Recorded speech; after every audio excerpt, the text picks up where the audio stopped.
For a real experience. But yeah, I've been here 2 nights already. We got 2 more nights tonight and tomorrow night. We got some hyenas that just chilling on the other side of the fence over there. They're walking up and down. They predominantly come here at night. It's the first time I've been here during the day and seen them just moving around. It's very, very cool. Unfortunately, it is because people are feeding them. But we'll put that aside for now. I actually saw a kill here on my first night. I saw impala being killed by the hyenas. Well, I heard it being killed, I saw it.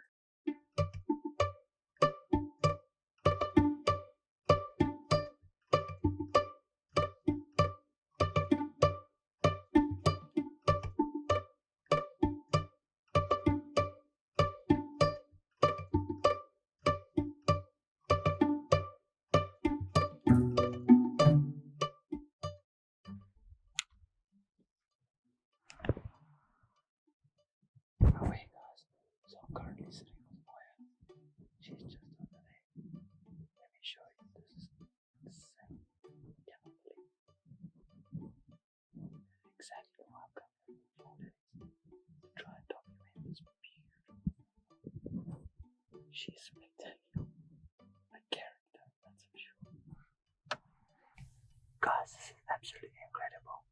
So this is exactly why I'm here, literally for 4 nights. Was to find this female leopard whose name is Moya. The other leopard in the tree before this one is Amira, and then there seems to be an unknown male. I've never seen this male before, but this is absolutely insane. I don't even know how to comprehend this. I've been down here since lockdown ended, and it's the first time I'm seeing her. But she's not even 2 meters from the front of my car. It is incredible. I don't even. Yeah, I really hope this is coming out. I hope you guys can hear me. I think I might. This just might be a segment in there. I might just use this.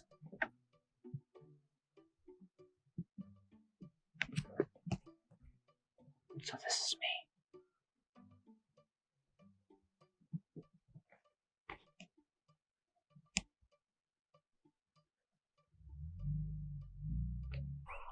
Good morning, ladies and gentlemen, boys and girls of all ages, or good afternoon, wherever you are in the world.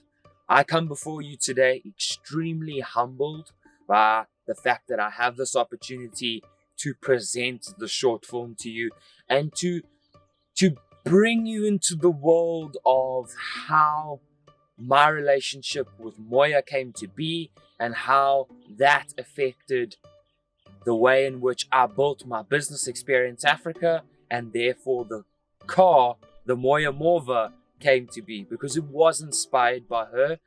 It was inspired by, the relationship that her and I formed and the time that I spent with her. So Moya means beautiful, or it means wind, and she is an incredible leopard, and she was an incredible mother as well. I was told that there were 2 leopards, that she had 2 cubs, and one of them was killed.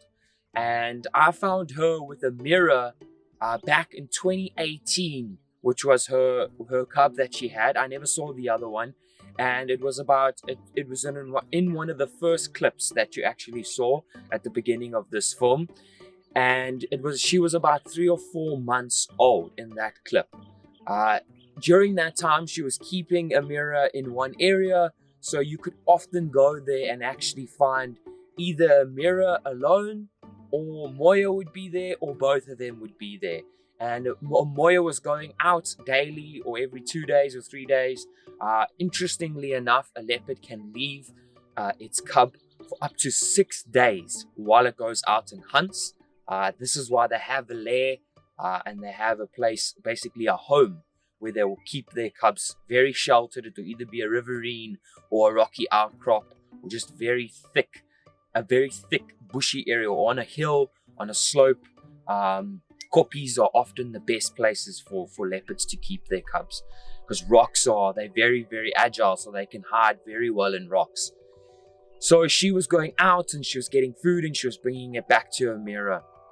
I would take my clients there.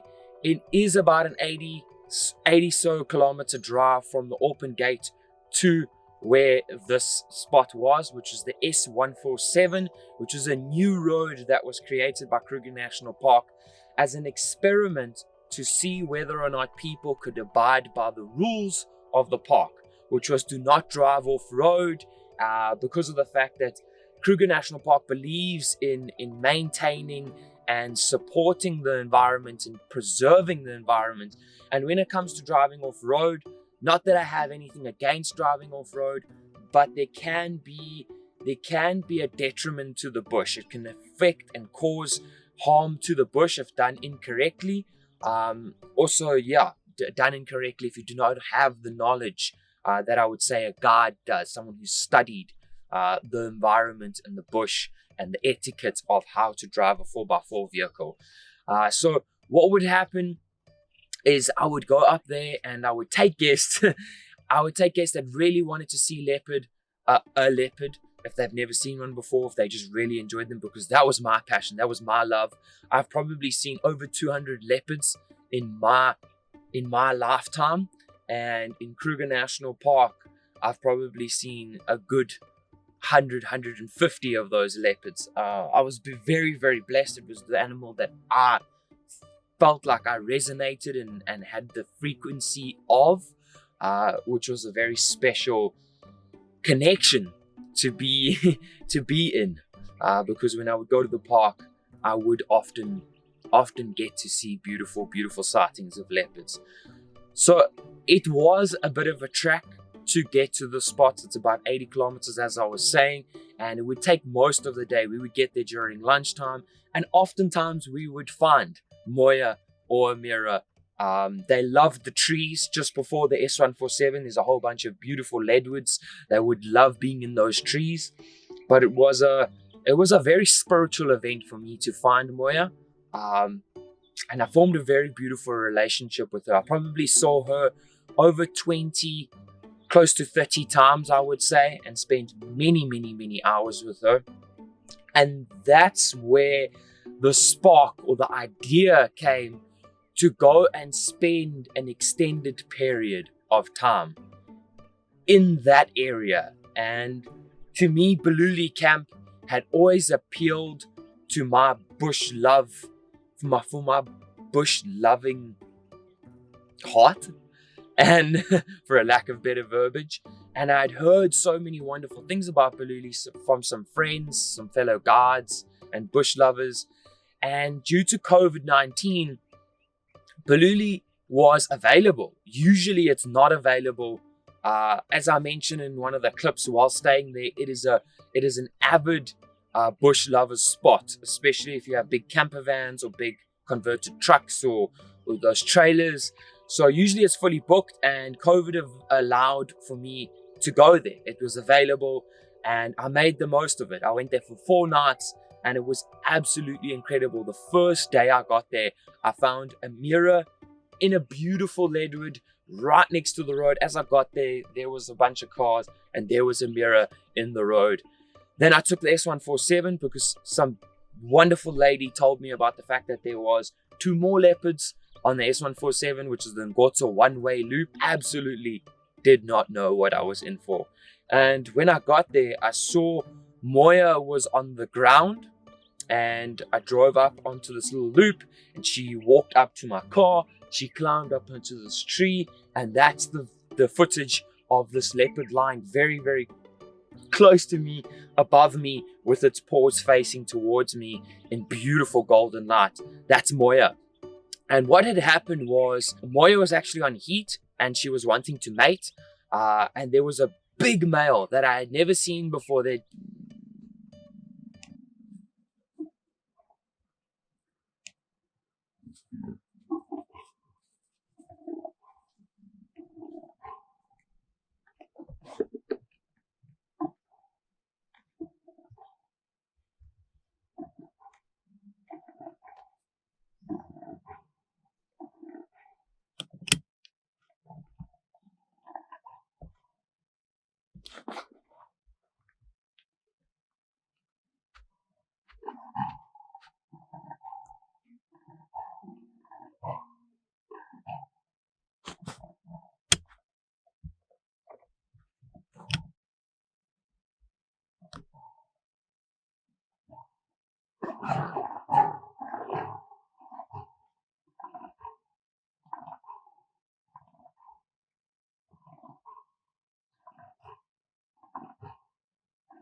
Previously been a male there that was quite old, and he had, you could see he had been through the wars because he had some scars, and he was not a fan of people at all. I had seen him 2 times, I think. He was not a fan of people. The one time I actually found him in a riverine, another car showed up 5 minutes later.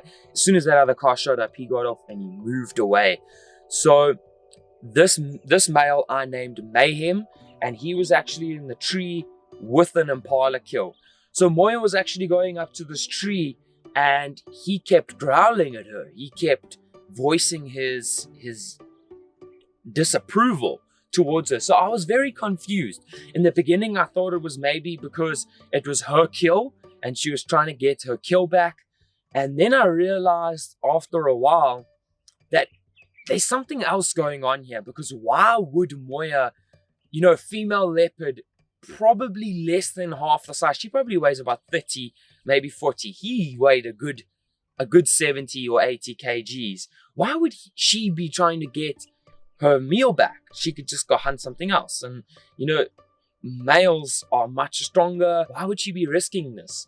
Then, after hours and hours of almost bickering and growling and her attempting to go up this tree, eventually he came down out of the tree and Moya followed him onto the other side of the river. And this is where things get interesting, because she was pacing up and down and presenting herself to him to try and get him to mate with her.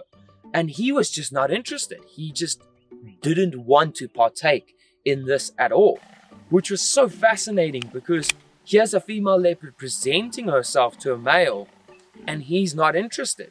So it was insane, because Moya is also, I would say, of a high caliber, of a high pedigree. She's produced a beautiful female leopard, Amira, and she's an incredible leopardess, and she hunts well, and she's got a beautiful territory. So she's like, she's a high level, high status leopard, if I could say that.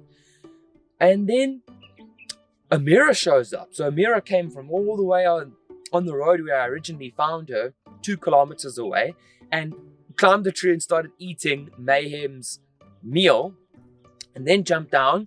And after about an hour of Moya presenting herself to Mayhem, he was just not having it. Then Amira went and he mated with her, and I was just like, what is going on? The daughter of... So when leopards, I must give you some context, when leopards get to a certain age, just like with us humans, they move away from their parents. So at the age that Amira was, she was ready to move away from Moya. She was about 2.5 years old at this point, and it was incredible that she was still in the same territory as her mother. So now she's in a territory. She's sharing a territory. Amira and Moya are sharing a territory with one another, mother and daughter. And now this male, which is technically Moya's male, because she is the older leopard and she has hierarchy. She has priority. Not priority, she has hierarchy. She has the high status. And now it's mating with Amira. This was a mind-blowing experience to me, because he mated with Amira, and then they moved a couple of times, and as you see in the video, he eventually does start mating with Moya as well. But it's quite obvious that he preferred to be mating with Amira for some reason, which I cannot explain. This type of leopard behavior is very, very rare and very unheard of. Not only to have 3 leopards together, but for a mother and daughter to be sharing territory, and for a male leopard to come into a territory that is occupied by a very dominant leopardess, which is Moya. She's had this territory for a good 4 years, I would say, 3-4 years. And he is now mating with the younger leopard, who is not the rightful owner of that territory. Moya is. So she should have priority, but he was quite selective. And this experience was just incredible, just out of this world. It was something that I could never have planned for, because, this whole trip was to film this documentary and to create this short film. And what I captured was something so unique, something so rare, and I'm so excited to share with you guys. I went back to this area not too long ago, I would say towards the end of last year, and I spoke to one of the guides at Olifant's camp, which is very close to Baluli, and he was telling me that Moya is she's still in the area, and she and Amira, they've kind of combined territories, and they've made their territories a bit bigger. Moya never really operated in one part. She predominantly used the S147, which was the dirt road, not so much the tar road. That's actually where she was more often with Moya. So it was very interesting to see how they split their territories, but it's still kind of a home range. So a home range is an area within an animal moves, that there is no competition, there's no fighting or anything like that. A territory is a place an animal defends for the purpose of breeding or the purpose of protecting food and water. So a home range is much bigger than a territory, and they kind of formed a home range, and I think they probably did demarcate some territories. But the relationship that Moya and Amira have, it's just so unique, and they weren't really fazed by having each other in each other's space. But I did hear from this guy that Moya has got cubs. She's got 2 cubs, which is absolutely beautiful. I have been there a couple of times. After that visit, this year, and I have not found her. It is very, very thick in Kruger National Park at the moment. There's lots of water, and Moya is a ghost. She's not the easiest cat to find, but leopards are not easy cats to find. Guys, I must tell you now, if you find a leopard in Kruger National Park, or anywhere, for that matter of a fact, you are so lucky. Leopards are very, very shy creatures. They live a life of solitude. They live a life of silence and avoidance of disturbance, and just they will oftentimes move away from any sort of interaction with any other animal. I've seen it on multiple night drives, which I used to do from Auckland, that probably around 150 night drives. A lot of the times we would see leopards. When you put the lights on them, they would either move off the road and they would be walking into the bush, or on one occasion there was a leopard that actually lay down and hid from us, and that was pretty crazy to see. I'm not gonna lie to you. It actually hid, and then when we spotted it and you could see that we had found it, it moved behind a bush and hid from us again. So leopards will conceal themselves if they do not want to be seen. So if you do find a leopard, count your blessings, because you are very, very, very lucky.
One night.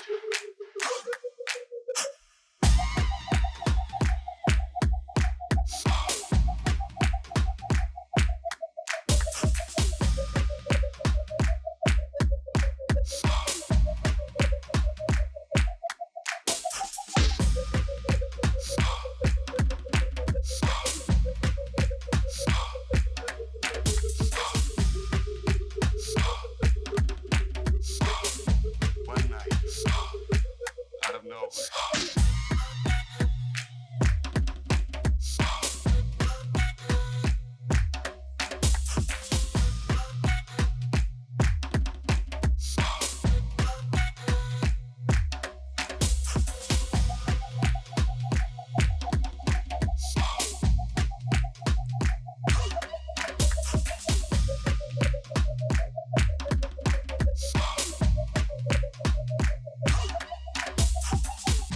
One night.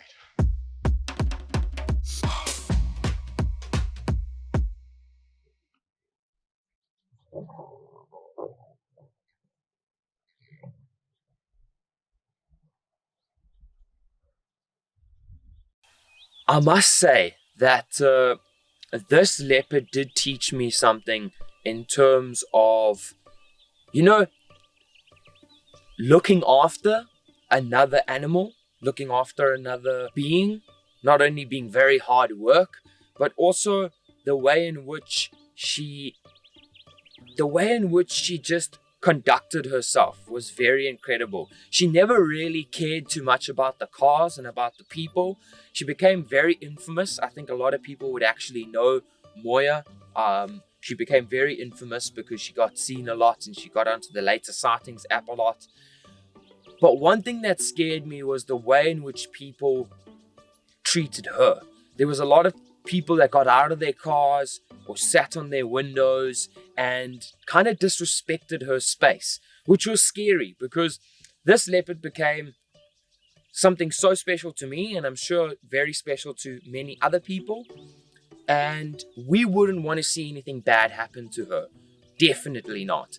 And by getting out your car or by putting yourself in a situation where she could possibly defend herself and therefore hurt you or hurt herself, you are putting her in danger of being put down. Because if an animal attacks a person, it gets put down.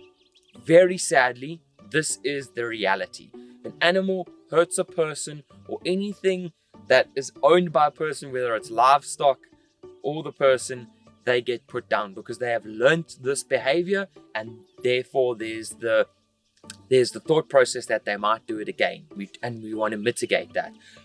I'm not going to speak too much about that because that is a discussion for another time and can be turned into quite a lengthy discussion.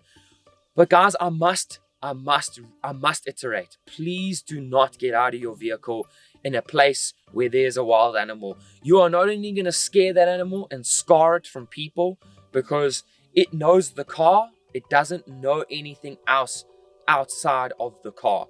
If you get out of your car in a space where you have moved from out of that animal's comfort zone to in that animal's comfort zone, and then you get out of your car, you're going to give it a fright, you're going to scare it, and you're going to scar it from being friendly towards people, being habituated. It will become wild again, and it will move away from the road, or it will just be active in that area when there's no people, and that will be sad because you want to see that animal.